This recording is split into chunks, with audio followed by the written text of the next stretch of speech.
Je suis bien content que vous soyez ici pour cet événement de conférence sur l'urgence climatique. Enfin, après une période difficile, on peut se rassembler pour faire un geste qui, je l'espère, sera multiplicateur de l'intervention personnelle que l'on peut faire. C'est grâce aux membres de la direction et du comité vert de votre école qu'on peut avoir cette conférence sur l'urgence climatique avec deux bons animateurs d'expérience. Nous avons Patrick Bonin et Louis Couillard de chez Greenpeace Canada qui ont la gentillesse d'être ici pour les 3 périodes de la journée, les 3 premières. Et je vous dirais que on souhaite que ce projet-là vous sensibilise à la cause, si ce n'est pas déjà fait, et que ça a peut-être un momentum pour vous, pour influencer vos proches, vos parents, vos amis, et avoir un développement de votre sens de critique et d'influence. Donc, je vous souhaite d'avoir toute l'information pour que vous puissiez propager l'état de situation et sensibiliser vos proches. Merci beaucoup à tous.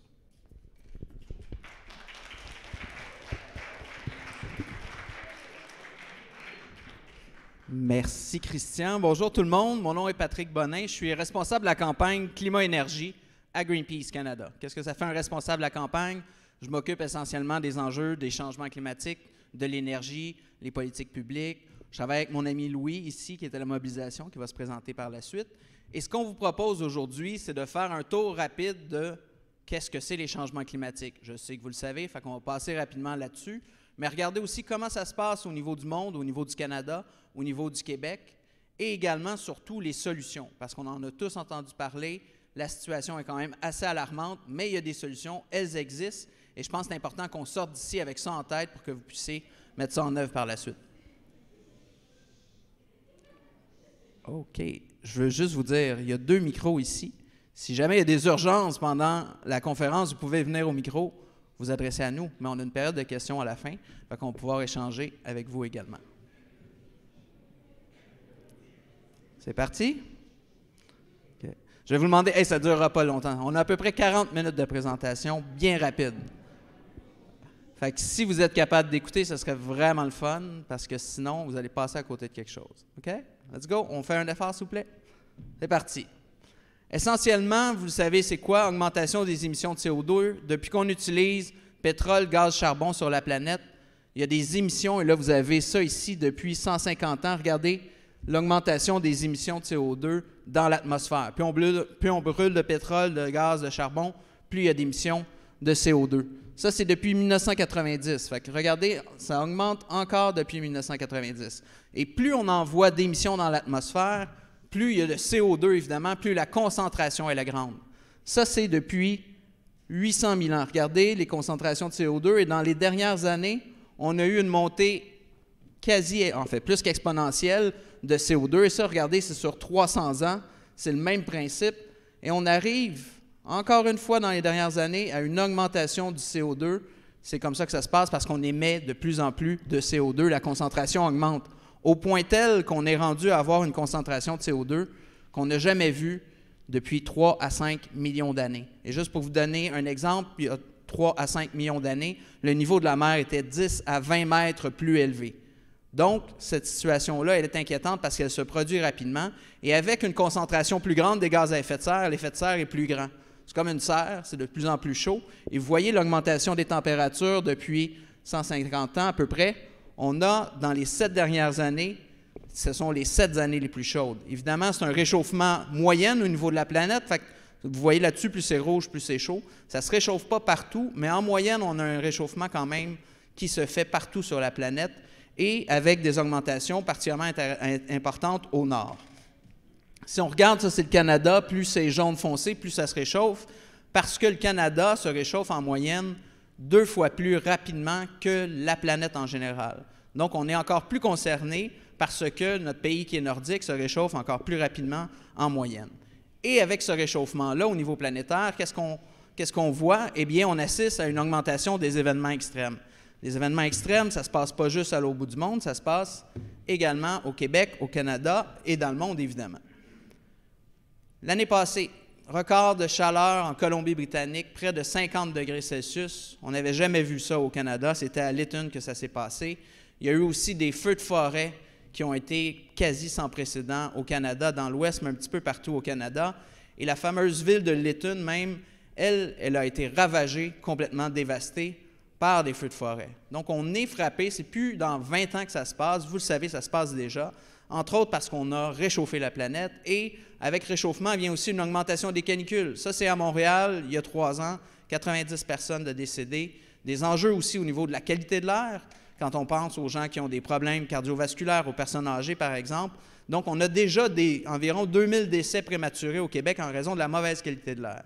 Et s'il y a une augmentation des changements climatiques, évidemment, il y a des risques d'avoir de la mauvaise qualité de l'air encore plus. Sécheresse vient également frapper le Québec. Ça, c'est l'année passée. Vous avez des gens dans le bas du fleuve qui ne peuvent même pas nourrir leurs animaux avec le foin, qui font venir du foin de l'Alberta parce que la sécheresse a été trop forte, entre autres, dans le bas du fleuve.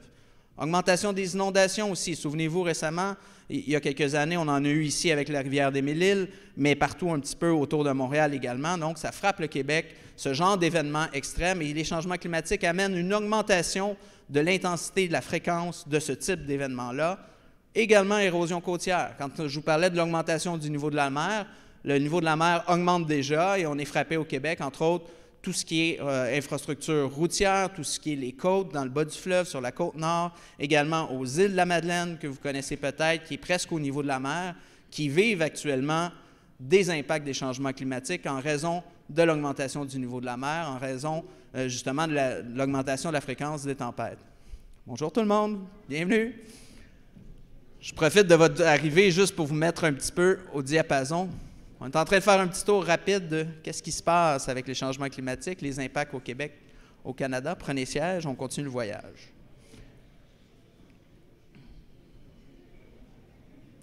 OK.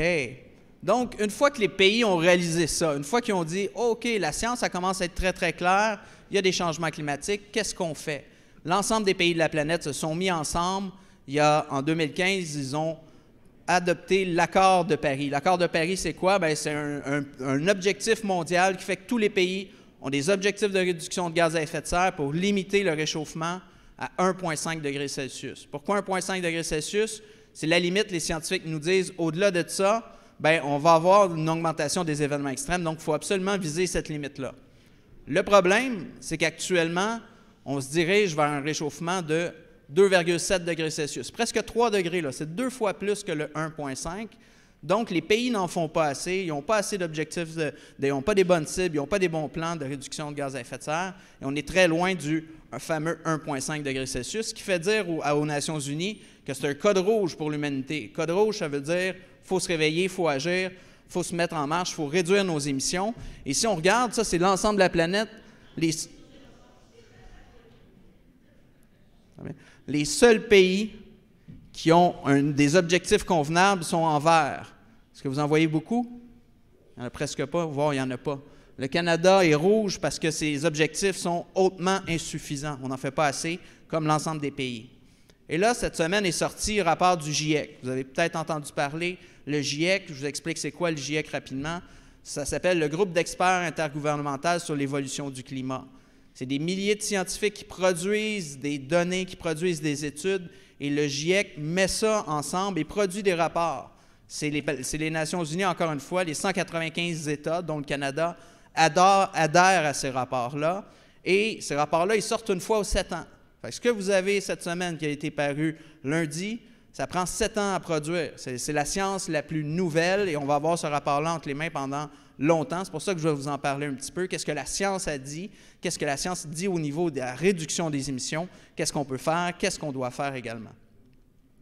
Le rapport GIEC est clair. Il dit la crise climatique, elle est là. Ils disent également que cette décennie-ci, là, c'est critique pour les changements climatiques. C'est là qu'il faut agir. On ne peut plus attendre. Et malgré le fait qu'il y a eu de l'action dans les dernières années, bien, les émissions continuent à monter. Puis ça va être difficile là, de limiter à 1,5 degré Celsius, mais le GIEC dit aussi, C'est possible. Si on agit tout de suite cette décennie-là, si on n'attend pas, c'est possible, mais on risque possiblement peut-être même de dépasser le 1,5 degrés Celsius, mais ce n'est pas comme un seuil, là. Si on arrive à 1,51 degrés, on ne tombe pas dans un précipice, l'humanité, puis on meurt tout le monde, mais on va avoir des événements climatiques davantage. Donc, il faut tenter de limiter le plus à 1,5 degrés Celsius. Si on le dépasse, de redescendre par la suite. C'est ça l'objectif. Le GIEC dit aussi qu'il y a d'énormes différences entre les différents habitants de la planète. Si vous regardez, il y a 10 des ménages les plus riches, les plus polluants, bien, ils contribuent à près de 45 des émissions mondiales. 10 de la population contribue à près de 45 des émissions mondiales. Vous avez compris, c'est les pays industrialisés, les pays les plus riches qui polluent le plus. Le GIEC dit aussi, les infrastructures qu'on a actuellement au niveau des combustibles fossiles, pétrole, gaz, charbon, les pipelines, les mines, tous les systèmes d'exploitation, il y en a déjà trop. On ne peut plus en rajouter parce que déjà, ces installations-là, si on épuise tous les gisements de pétrole, si on utilise ces installations-là jusqu'à la fin de leur vie utile, bien, on va dépasser le 1,5 degrés Celsius. Ça, c'est pour le pétrole, gaz, charbon, mais aussi, il faut parler des autres enjeux, entre autres au niveau alimentaire. On est rendu à près de 30 23 à 40 des émissions qui proviennent de l'alimentation, des systèmes alimentaires. Ça, c'est la production, la consommation d'aliments dans le monde. Mais le rapport ne dit pas juste que c'est la catastrophe. Il dit qu'il y a de l'espoir parce que quand on regarde le déploiement du solaire, de l'éolien, des véhicules électriques, des batteries également, bien, c'est plus rapide qu'on pensait. Les coûts diminuent rapidement et il y a des possibilités de réduire, entre autres dans les transports, massivement les émissions en faisant, oui, du transport collectif, mais aussi de l'électrification si on est obligé de le faire.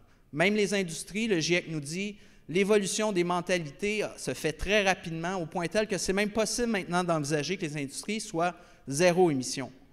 Même chose pour les bâtiments, d'avoir des bâtiments, la construction, de la rénovation, avoir des bâtiments carboneutres, c'est maintenant possible, nous dit GIEC.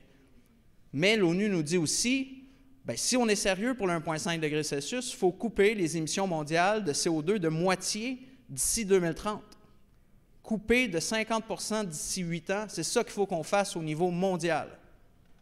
On s'entend, ce ne sera pas facile, mais si on veut écouter la science, c'est ça qu'il faut faire. Et autour de 2050, c'est dans même pas 30 ans, je vous le rappelle, il ne faut plus qu'on ait d'émissions au niveau mondial. Donc, ça veut dire que d'ici 2030, baisse drastique du charbon, du pétrole, du gaz. Sinon, on n'y arrivera pas. Même chose pour 2050, il faut presque être sorti complètement des combustibles fossiles pour 2050. Il y a des manières de s'en sortir, on va regarder ça plus loin. Une bonne manière, c'est juste d'arrêter de subventionner. Si on arrêtait aujourd'hui de subventionner les combustibles fossiles, ce serait 10 de réduction d'émissions de gaz à effet de serre.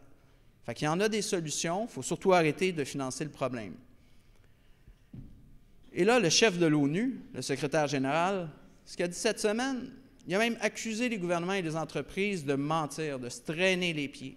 Donc, c'est pour ça qu'on est à cette situation-là où on voit des changements climatiques catastrophiques, parce que les gouvernements n'ont pas pris au sérieux la crise climatique. Plusieurs ont menti même aux populations. Et M. Guterres en a même rajouté. Si vous lisez ça, les militants du climat, qui sont parfois dépeints comme des dangereux radicaux, mais dans le fond, les dangereux radicaux, selon lui, c'est les pays qui augmentent la production de combustibles fossiles. Il dit même qu'investir dans des nouvelles infrastructures de combustibles fossiles, c'est moralement, économiquement, complètement inacceptable. Donc, quand on est rendu que le chef des Nations unies dit ça, bien, vous comprendrez qu'il faut absolument se réveiller, il faut absolument agir, il faut absolument changer notre mode de vie, mais aussi mettre de la pression sur nos gouvernements à tous les niveaux pour que ça change. Je vous rappelle, 2050, plus d'utilisation de combustibles fossiles si on veut limiter le réchauffement planétaire à 1,5 degré Celsius. Il va falloir changer nos modes de vie aussi. Ce n'est pas juste l'Alberta qu'il faut qu'il change, c'est dans nos modes de vie également. Mais oui, les grands pollueurs doivent commencer par changer. Et quand on parle de grands pollueurs, bien, le Canada en fait partie. On fait partie du Canada. Et si on regarde la cible du Canada, la cible de réduction de gaz à effet de serre, bien, elle est loin de ce que demande le GIEC. En termes d'équivalent en voitures, il faudrait que la cible soit 11 millions de voitures de plus de retirer des routes, par exemple. Donc, c'est beaucoup de réduction d'émissions supplémentaires. Donc, on n'a pas une bonne cible au Canada. La cible ne respecte pas ce qu'exige le GIEC. Et quand on regarde le bilan du Canada, je vous l'avais montré tantôt, c'est hautement insuffisant. Ce qu'on a comme cible, ce qu'on a comme plan au niveau canadien, on n'est vraiment pas des leaders. Et c'est pour ça également qu'on a les émissions de gaz à effet de serre depuis 1990 au pays. Bien, regardez, alors qu'elles devraient réduire rapidement, on plafonne. On n'est pas en train de réduire les émissions au pays, ça fluctue à peine, mais ça ne fonctionne pas, c'est certain. Et pourquoi? Essentiellement parce qu'on est un pays, entre autres, de grande production pétrolière et gazière. Et si vous regardez l'ensemble des émissions de tous les secteurs, je ne sais pas si vous êtes capable de lire, ça c'est le secteur du pétrole et du gaz au Canada. Production pétrolière et gazière, c'est le secteur le plus polluant au Canada. Plus de 25% des émissions de gaz à effet de serre. Après ça, c'est les transports. Donc, c'est encore en lien avec les combustibles fossiles.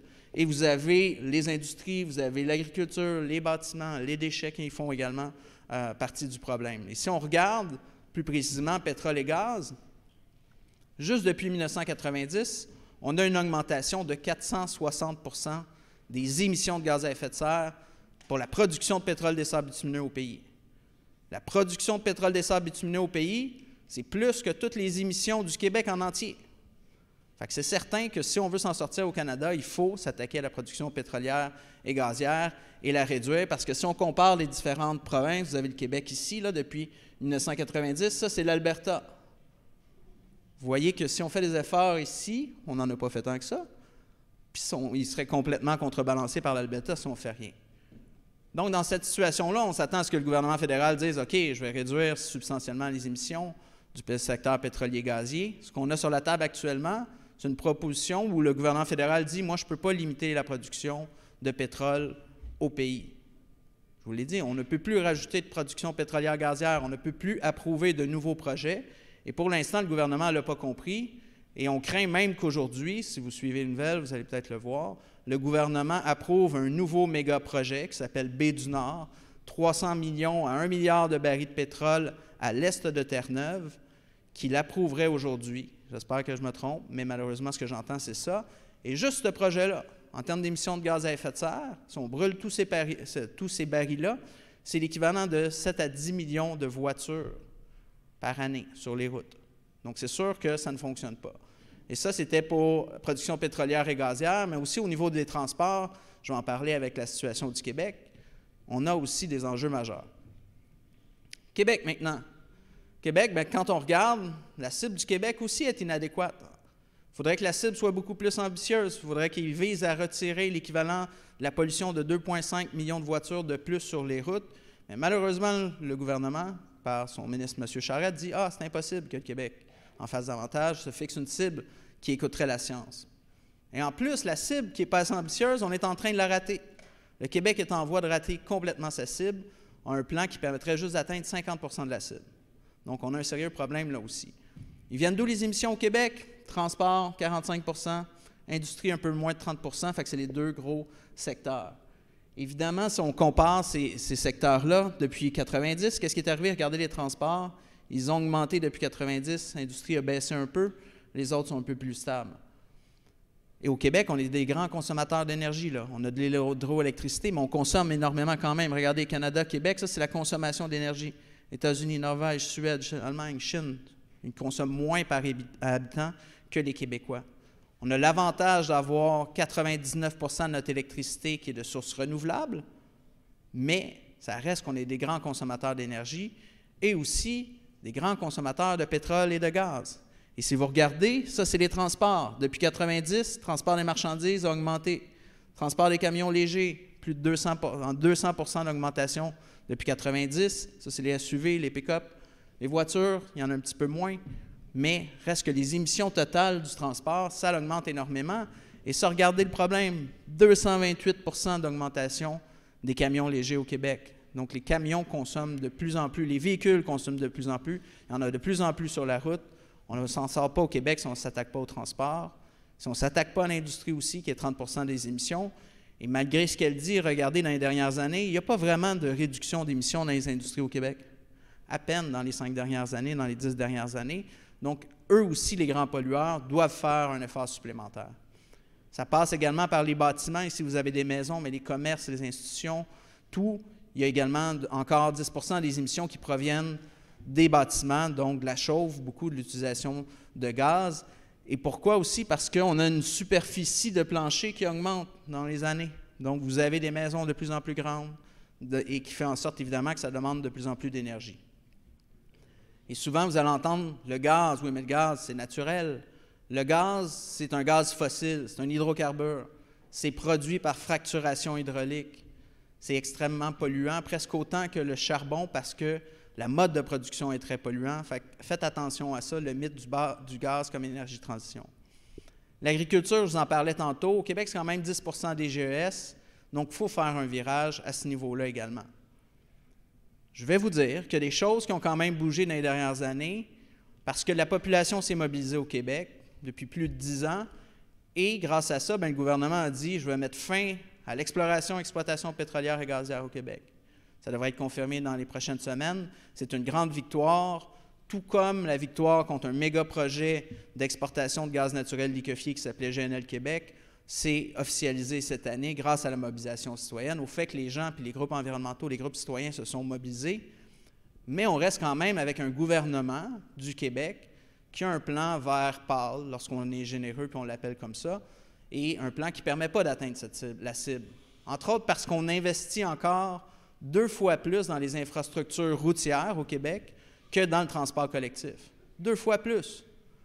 Il faudrait au moins investir moitié-moitié dans le transport collectif, moitié dans le transport routier. Mais ce gouvernement, malheureusement, ce n'est pas ça qu'il a décidé de faire. Et je pense que l'exemple du 3e lien, c'est probablement le meilleur exemple. Un projet de 10 milliards.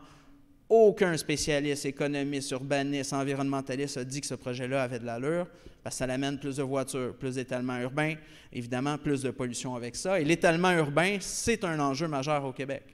L'étalement urbain, c'est d'aller de plus en plus loin pour habiter. Et si vous regardez au niveau de la région métropolitaine de Montréal, l'augmentation de la population la plus grande, c'est plus 7 %, c'est dans la banlieue éloignée. Donc, c'est quand on s'éloigne de Montréal. Et ça, c'est sur des terres agricoles, sur des espaces verts, sur des espaces naturels, et ça l'emmène également plus de distance pour vous rendre au centre-ville, pour vous déplacer, moins de possibilités d'avoir de transport en commun parce qu'il n'y a pas de densité de population. L'enjeu des déchets, tout ce qu'on consomme, la surconsommation générale, ça reste un enjeu. Il faut qu'on réduise notre consommation, et vous le voyez, c'est presque 10 % des émissions, les déchets au Québec. Donc, les Québécois, on se dit, Québécoises, on n'est pas super, mais si tout le monde consommait comme nous, ça prendrait 3 planètes Terre pour subvenir à nos besoins. Donc, on consomme trop, on consomme mal, et on consomme clairement pas en pensant aux générations futures, ou même à vous et à moi, et à mes enfants, etc.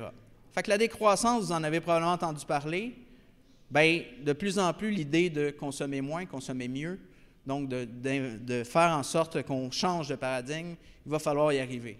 Il va falloir y arriver aussi à travers le transport collectif. C'est la solution probablement prioritaire au Québec, de transporter plus de monde dans des moyens communs de transport. Et on en a des exemples, il y a des trains, il y a des métros au Québec, il faut tabler là-dessus, c'est ce qu'il faut développer en premier. Et où est-ce que c'est difficile? Il y a aussi des autobus électriques qui sont en voie de se répandre au Québec davantage, mais il faut que ça se fasse encore plus rapidement. Autre chose, transport actif, et ça implique d'avoir, par exemple, des pistes cyclables, d'avoir des trottoirs, d'avoir des aménagements de la part des villes qui permet justement de faire ce transport actif-là, ce qu'on appelle le cocktail transport, là, plusieurs moyens de déplacement, sortir de l'idée de l'auto solo. On ne peut pas juste avoir des autos solo, sinon on n'y arrivera pas. Et il y a des bons exemples, ça marche. Montréal, vous avez le réseau express vélo qui fonctionne d'une manière inattendue. Les gens, après s'être opposés, disent « Wow, ça a de l'allure, lorsqu'on a des infrastructures, on les prend ». Covoiturage, autopartage, évidemment, c'est aussi des solutions essentielles pour réduire les émissions de gaz à effet de serre. Et le véhicule électrique fait partie aussi de la solution. Ce n'est pas la solution, puis il y a des enjeux sur lesquels je vais revenir, mais on a 5 millions de véhicules au Québec. Il y a des gens qui n'ont pas la densité, qui n'ont pas la capacité d'avoir du transport collectif. Fait qu'il faut regarder les véhicules électriques. Et on traîne de la patte. Si vous regardez en Norvège, aujourd'hui, au moment où on se parle, 85 % des véhicules neufs vendus en Norvège sont électriques. 85 % des véhicules. Au Québec, on n'est même pas à 10 %. Fait que s'il y a de la volonté politique, c'est possible. Les batteries diminuent, 85 % moins coûteux, les batteries en 10 ans. Fait qu'avec ça, fait en sorte que Les véhicules sont plus intéressants. Et oui, il faut travailler sur les enjeux. Il y a des gens en Abitibi qui sont inquiets pour leur eau potable. Il y a des enjeux à l'exploitation minière. Ça se fait encore de la manière tout croche. Il n'y a pas assez de recyclage au niveau des batteries de récupération. Il faut améliorer ça parce qu'on va quand même avoir besoin de véhicules électriques. Parce que les véhicules électriques, en termes d'émissions de gaz à effet de serre, sur l'ensemble de la vie là, du véhicule, c'est 80 moins d'émissions qu'un véhicule à moteur. Il y a des émissions reliées à la production, là. Trompez-vous pas, là, un véhicule électrique, ça ne pousse pas dans un arbre. Fait qu'il y a des émissions, mais c'est quand même beaucoup moins que des véhicules à moteur. Et on peut électrifier, ça se fait déjà, des autobus. Au Québec, on devrait avoir tous des autobus scolaires, des petits camions de plus en plus. Ça, c'est toutes des entreprises du Québec qui produisent des camions électriques, même des camions électriques pour la marchandise. Mais évidemment, la marchandise, idéalement, on la transporterait par train. Et ça, c'est le fun, c'est un train en Inde électrifié. L'Inde électrifie ses trains.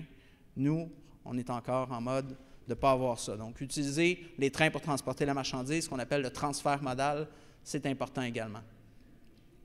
Aménagement urbain, je vous en parlais un petit peu. L'idée, c'est de densifier, sinon on n'y arrivera pas. Fait que ça, c'est essentiel. Il faut aussi travailler à la protection des forêts. Les forêts, c'est quoi? C'est aussi la biodiversité, évidemment. C'est aussi la protection de la nature en général, mais c'est aussi du storage, du captage, du stockage de carbone. On a besoin des forêts et on a même des objectifs ambitieux. Au niveau de la planète, il faut protéger 30 de la forêt en général, des écosystèmes. Ça, c'est l'objectif du Québec, 30 d'ici 2030. On est à peine à 17 Donc, oui, réduire les émissions, mais aussi augmenter la captation dans les forêts, c'est essentiel. Travailler sur les bâtiments, utiliser le bois dans les bâtiments, avoir des toits verts, par exemple, faire en sorte qu'on ait plus d'économie d'énergie, d'efficacité énergétique. Et là, vous voyez, ça, c'est 2015. Là, on parle de certification pour des maisons carboneutres. Fait que ce n'est pas quelque chose qui est impossible à faire. Au contraire, c'est déjà déployé. Et ça se peut, en effet, qu'on ait besoin de plus d'électricité, même au Québec. Si on veut électrifier les transports, les bâtiments, les industries, bien, on risque d'avoir besoin de plus d'électricité. Fait que faire de l'efficacité énergétique, oui, mais aussi il y a un potentiel éolien et solaire énorme. Vous voyez, le coût du solaire, j'en ai parlé, diminuait. Bien, regardez à quel point ça croît en termes de déploiement au niveau mondial.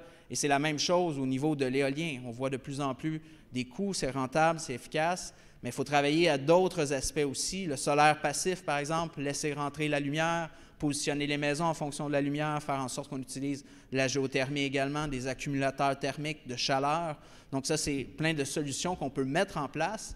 Et si on a besoin, par exemple, de gaz pour tasser pour des industries, bien, c'est possible de produire de petites quantités de gaz naturel renouvelable. Par exemple, le compost que vous faites, bien, ce compost-là, dans certaines villes, est amené dans des biométhaniseurs, donc la production de biométhane, de gaz naturel renouvelable à partir des déchets organiques pour l'utiliser où est-ce qu'on ne peut pas tasser, où est-ce qu'on ne peut pas remplacer du gaz, par exemple. Il y a quand même des bonnes choses qui se passent. Si vous regardez le Québec, quand même, on a doublé la superficie des terres agricoles. Il faut aller vers le bio, moins de pesticides, utiliser moins de machinerie également. Il faudra penser à avoir davantage de serres, en effet, pour avoir des aliments de proximité, pour augmenter le nombre d'aliments en provenance du Québec. Et il y a différentes initiatives. Ça, c'est à Candiac, Maison sur les toits, ils font pousser des légumes et produisent aussi de l'électricité solaire. Mais on n'y arrivera pas aussi si on ne s'attaque pas au gaspillage. Le gaspillage alimentaire, c'est près de 30 des émissions dans le secteur de l'alimentation. Fait que c'est énorme. Au Canada, on gaspille près de 65 de la nourriture. Cette nourriture-là, encore une fois, elle ne pousse pas. Bien, oui, ça pousse dans les arbres, en fait, à certains égards, mais il y a un impact à la production de la nourriture. Donc, si on jette, on a produit la nourriture avec des impacts pour rien. Des épiceries zéro déchet tendent vers le zéro déchet, plus d'emballage, plus de plastique. Ça, c'est une tendance, on en voit, c'est de plus en plus accessible. Et même les gouvernements, là, vous allez me dire, ouais, 6 articles, c'est peut-être pas assez que le gouvernement fédéral a banni. En effet, il faudrait aller beaucoup plus loin, mais avec la pression populaire, on commence à faire bouger le gouvernement pour qu'il mette des lois en place. Et là, je vous parlais du plastique, mais un gros gain, c'est la viande. Je ne vous demande pas tout le monde de devenir vegan demain ou vegan demain, mais il faut comprendre que la pollution liée à l'agriculture, au bétail, elle est énorme, donc il faut diminuer la consommation de viande en général. Et ça, c'est majeur, au point tel que quand vous regardez au niveau mondial, il y a plus d'émissions à partir de l'alimentation carnée, de la viande, que tous les transports réunis. Train, avion, autobus, camion, l'ensemble des émissions. Fait que l'alimentation, c'est majeur. Les subventions, j'en ai parlé, puis subventionner le problème, subventionner les solutions. Et vous avez quand même de grandes institutions. La Caisse de dépôt et placement du Québec, c'est le deuxième plus grand fonds de pension au Canada. Et ils ont annoncé l'année passée qu'ils vont cesser d'investir dans le pétrole cette année.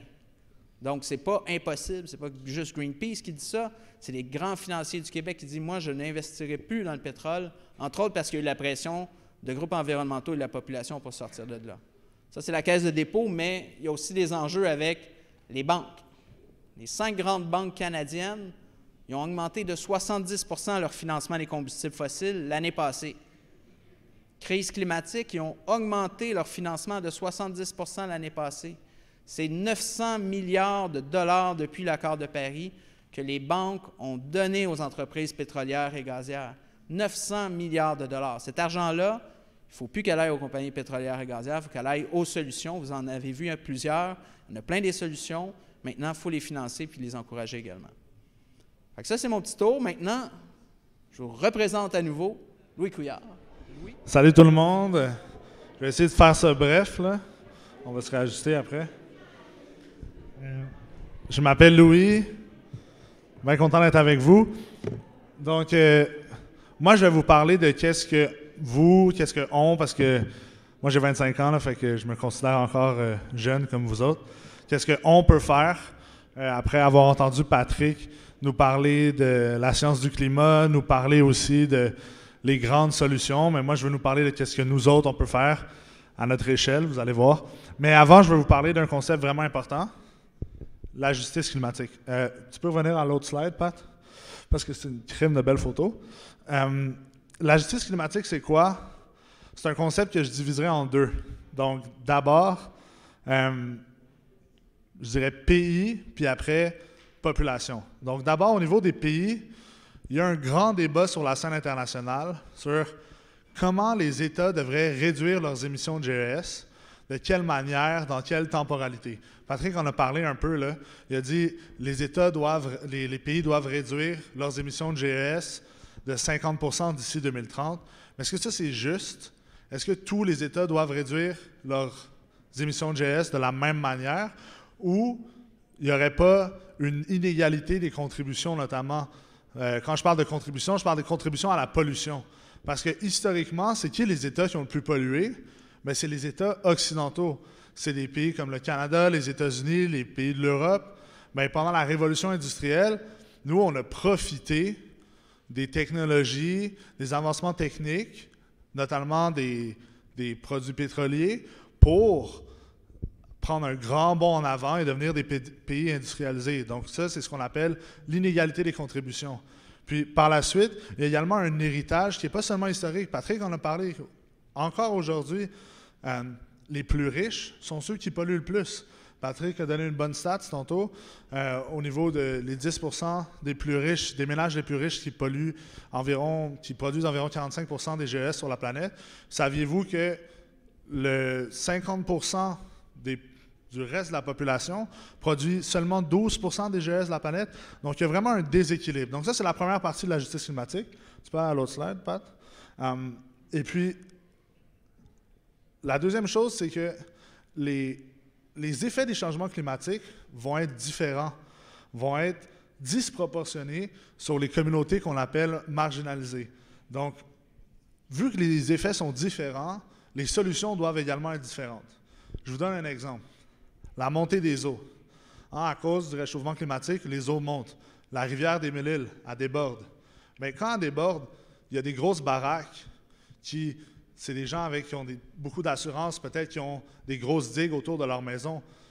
Est-ce que l'inondation va les affecter de la même manière de quelqu'un qui a une petite assurance, qui n'a pas accès à des digues? Est-ce que les communautés vont être affectées de même manière par le même phénomène? Non. Même chose pour les vagues de chaleur. Patrick en a parlé au Québec, il y a beaucoup de vagues de chaleur. Mais les vagues de chaleur, il y a eu des morts au Québec. C'est qui les personnes qui sont mortes? C'est les personnes qui sont marginalisées, qui sont déjà dans des communautés défavorisées. On pense par exemple aux aînés dans les CHSLD, ceux qui n'ont pas accès à des climatiseurs. On pense à des gens qui vivent dans des petits appartements qui n'ont pas aussi accès à des climatiseurs. Est-ce que c'est les gens à Westmount qui ont un immense système de climatisation qui vont être affectés le plus par les vagues de chaleur? Non. Donc ça, c'est la justice climatique. C'est ces deux aspects-là. Puis quand on se bat pour la justice climatique, on s'assure que quand on va amener des mesures de mitigation pour les changements climatiques, on va prendre en compte ces aspects-là. Puis on va s'assurer que les communautés les plus marginalisées vont être prises en compte dans les solutions. Puis la meilleure métaphore que je peux vous donner, c'est que souvent on parle de la crise climatique, on dit on est tous dans le même bateau. Mais c'est pas vrai.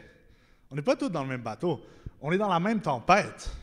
Puis vous voyez ici, on est dans la même tempête, mais il y a du monde qui sont dans des yachts, il y a du monde qui sont dans des gros bateaux, ils peuvent prendre leurs avions, leurs hélicoptères, ils ne ressentent même pas l'effet de la tempête, ils ne ressentent même pas les vagues. Mais il y a du monde qui sont dans des petits radeaux qui, dès la première vague, se font prendre. Puis ça, c'est les communautés marginalisées. Et pourquoi? On peut parler notamment du racisme environnemental, qui est un legs du colonialisme, qui est un legs du... Tu sais, au Québec, notre société est une société qui a été bâtie sur le colonialisme. On vit encore dans une société bâtie sur le racisme systémique. Donc, les communautés et les personnes racisées sont les personnes qui vont être les plus affectées par le changement climatique. Donc, c'est le même changement climatique dont on parle, mais il y a des communautés qui sont affectées de manière disproportionnée, et tout particulièrement les communautés racisées. Donc, c'est important d'en parler, et c'est important surtout de lutter pour que les mesures qu'on va prendre en compte pour mitiger les changements climatiques, mais on prenne en compte cet aspect-là de justice climatique. Donc, c'était important pour moi de parler de ce concept-là, et maintenant, je vais vous parler de mon parcours. Donc, rapidement, pourquoi je vous parle de mon parcours, c'est parce que je pense que ça peut vous parler. Parce qu'au secondaire, moi, j'avais bien de la misère. J'avais bien de la misère avec l'autorité. J'étais tout le temps en retenue, tous les mots du samedi. C'était pas facile pour moi. Puis, à un moment donné, il est arrivé un moment, 2012. Peut-être que pour vous, vous êtes jeune, ça ne vous dit pas grand-chose. Mais en 2012, il y a eu une grosse grève étudiante. OK? Puis c'était surtout les cégeps, les universités, qui se sont mis en grève parce qu'ils ne voulaient pas que le gouvernement augmente les frais de scolarité. Puis ce mouvement-là a été inspirant, je pense, pour les jeunes, puis ça a amené toute la société aussi dans son jalon. Et puis nous autres, au secondaire, même si on n'était pas directement concernés par l'augmentation des frais de scolarité, il y a beaucoup des camarades de classe, puis moi, ça nous a inspirés. On avait des débats dans les auditoriums, comme ici, puis on en parlait, on en jasait à tous les midis, puis ça nous a vraiment politisés. Ça a été comme un éveil politique. Puis on est plusieurs qui ont comme pris ce chemin-là. Puis à l'université, moi, je suis allé en sciences politiques. C'est vraiment ça qui m'inspirait. Je me disais, waouh, la science politique, c'est ça qui m'intéresse. Et puis, je me rappelle, dans un de mes premiers cours d'université, j'étais en classe, j'étais assis, puis ma prof, elle arrive, puis elle nous dit, hey, là, ça n'a pas de bon sens. Je ne sais même pas qu'est-ce que je fais ici à enseigner. Je ne sais même pas pourquoi je me présente en cours aujourd'hui pour vous enseigner. On était en octobre 2018. Patrick vous a parlé du GIEC. Il y avait un nouveau rapport qui venait de sortir. D'ailleurs, c'est drôle, c'est un peu comparable. Il y a un nouveau rapport du GIEC qui vient de sortir cette semaine. Donc, là, à l'époque, en 2018, il y en avait un qui venait de sortir. Notre prof disait, ce rapport-là il est catastrophique. Nos gouvernements ne font rien pour prendre en compte de qu'est-ce qui est dans ce rapport-là. On devrait être dans la rue en train de manifester. Puis moi, ça m'a foutu une grosse claque au visage. Puis je suis un peu ici, peut-être que vous l'avez déjà reçu, cette claque-là au visage. Moi, je suis un peu ici pour vous faire cette claque au visage métaphorique-là. Dans le sens de, quand j'étais en cours, j'ai vraiment reçu une claque. Je me suis dit, aïe, qu'est-ce que je fais en cours? Qu'est-ce que je fais ici? Je dois faire quelque chose, je dois agir. Puis c'est là que j'ai pris compte du pouvoir que j'avais et j'ai voulu agir. Je me suis impliqué à mon échelle. Et puis finalement, ça a été comme un raz-de-marée. Il y avait presque 200 000 étudiants et étudiantes en grève pour le 15 mars 2019. Et puis à Montréal, on était 150 000 dans les rues. C'était une manifestation de malades. Ça a vraiment, je vous dirais, shaké les choses. Après, on a rencontré le ministre de l'Environnement, on a même rencontré finalement le premier ministre Legault. Et puis, ça a même amené quelques mois plus tard, à faire une manifestation à Montréal où on a invité l'ensemble de la société civile. On a même invité quelqu'un que vous connaissez peut-être qui s'appelle Greta Thunberg, une jeune Suédoise qui milite elle aussi pour le climat. Elle est venue à Montréal pour manifester avec nous. Et puis là, on a fait une manifestation monstre, encore une fois, avec 500 000 personnes dans les rues. Assez fou.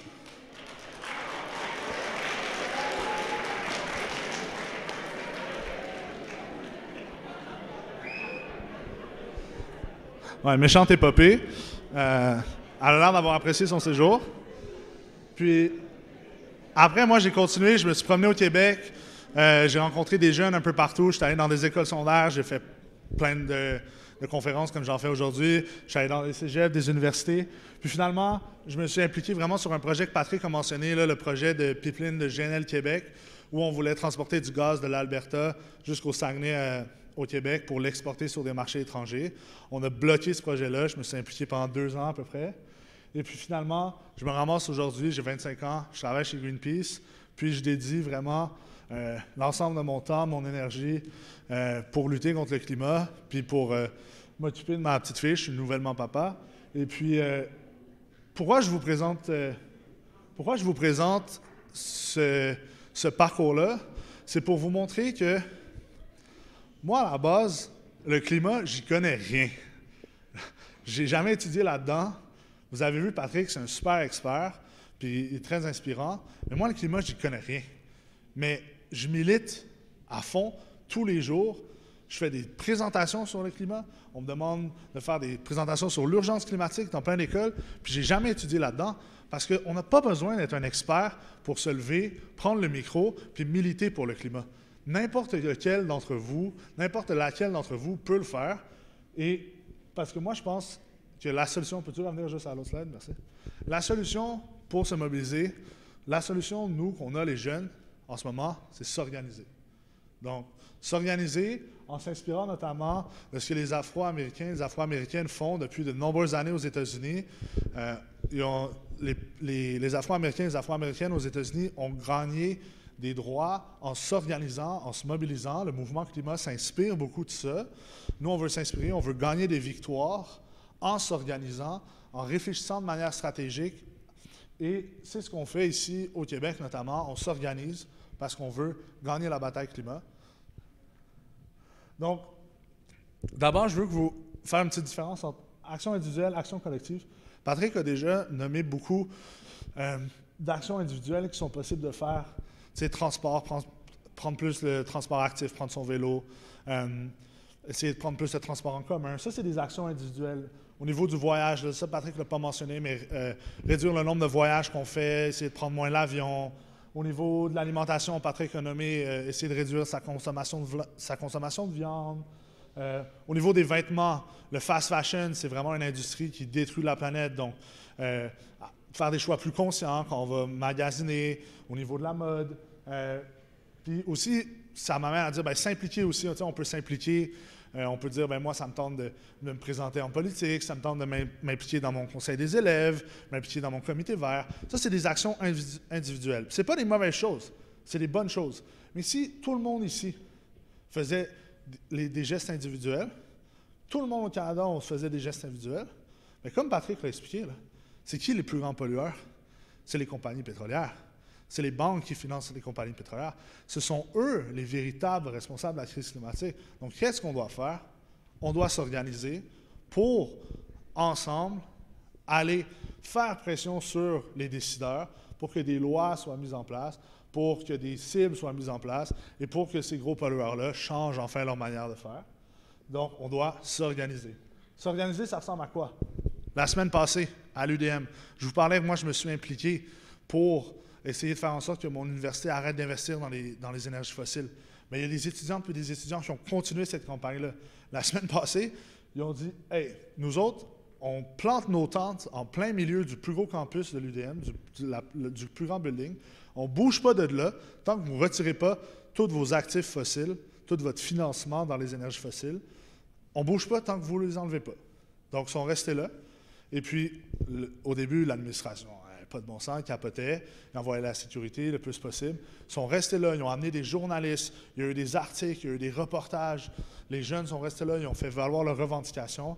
Et puis finalement, ils ont triomphé. L'administration a dit, écoutez, ils ont signé un papier écrit, ils ont dit, on va présenter un plan pour enlever totalement nos investissements dans les énergies fossiles. C'est une campagne qui durait depuis 7 ans. Puis eux, ils ont décidé de faire une action concrète, de s'organiser, d'aller faire pression pour que les choses changent.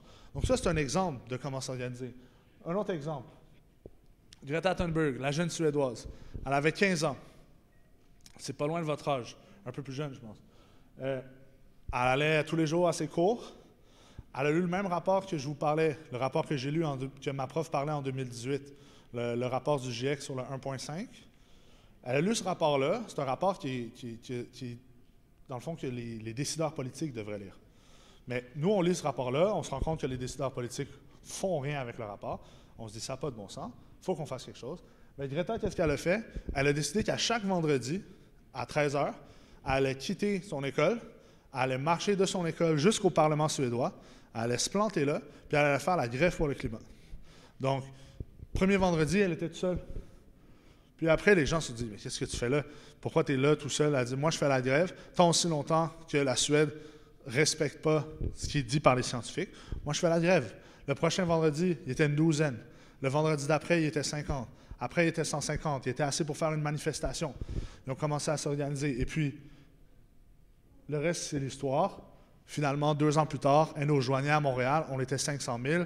Il y avait un mouvement international. On était des millions dans les rues à être inspirés par ces jeunes qui, il n'y a pas seulement Greta, il y en a des jeunes de votre âge qui, tous les jours, sont en train de, les vendredis, partir de leur école. Ils marchent jusqu'à l'hôtel de ville de Montréal, puis ils vont manifester. Ils se rendent jusqu'au bureau du ministre de l'Environnement, puis ils vont lui dire, ça n'a pas de bon sens, tu n'es pas en train d'agir. Et ça, ils font ça tous les vendredis. Il y a du monde qui font ça partout sur la planète en ce moment. Qu'est-ce qu'ils font? Ils s'organisent. Donc, 4 choses à retenir sur s'organiser, sur qu'est-ce qu'on peut faire, nous autres. Premièrement, je vous l'ai dit, mais je le répète, on n'a pas besoin d'être un expert. Pas besoin d'un bac, d'un doctorat, pas besoin d'études. Moi, je n'aurais jamais cru me retrouver sur le même stage chez Patrick que j'écoutais à la télé il y a 4-5 ans. Mais je le suis aujourd'hui. Vous pouvez agir dès maintenant. Dès aujourd'hui, vous pouvez prendre les choses en main si ça vous allume. Si vous dites, moi, c'est ma bataille, le climat, moi, j'ai envie d'agir, vous n'avez pas besoin d'attendre. Vous n'avez pas du tout besoin d'attendre. Prochaine chose, qu'est-ce que c'est ça? Ça, c'est une image de mes ateliers stratégiques que je donne. D'ailleurs, il faudrait que je vous laisse mon courriel peut-être à l'entrée tantôt, puis qu'on prenne les noms si jamais ça vous intéresse. Moi, je donne des ateliers à des jeunes de votre âge plus poussés sur la stratégie, sur comment agir, comment s'organiser. En gros, si vous avez un objectif, un point B, vous voulez atteindre quelque chose, vous pouvez, chaque action que vous allez faire pour essayer d'atteindre cet objectif-là, peu importe c'est quoi, c'est positif. Si vous vous levez le matin puis vous voulez faire en sorte que votre école ait un jardin, des bacs de compost, si vous vous levez le matin puis vous dites, moi je veux que la semaine prochaine on fasse une grosse manif à l'école, puis tous les matins vous vous levez avec l'intention d'organiser ça, de mobiliser vos camarades, vous créez une pétition, vous récoltez des noms. Chaque action que vous faites, si elle vous amène vers votre objectif, c'est une bonne action. Gardez ça en tête. Troisième point, le Canada, c'est un des pays les plus pollueurs de la planète. On est responsable de la pollution, de immense partie de la pollution. Patrick vous en a parlé. On a une responsabilité pour les pays qui produisent moins de pollution à travers la planète. Les pays du Sud, on est responsable envers eux. Les populations marginalisées qui produisent moins de quantité de GES, mais qui subissent plus les impacts des changements climatiques que nous, on a une responsabilité envers eux. On a un devoir d'agir.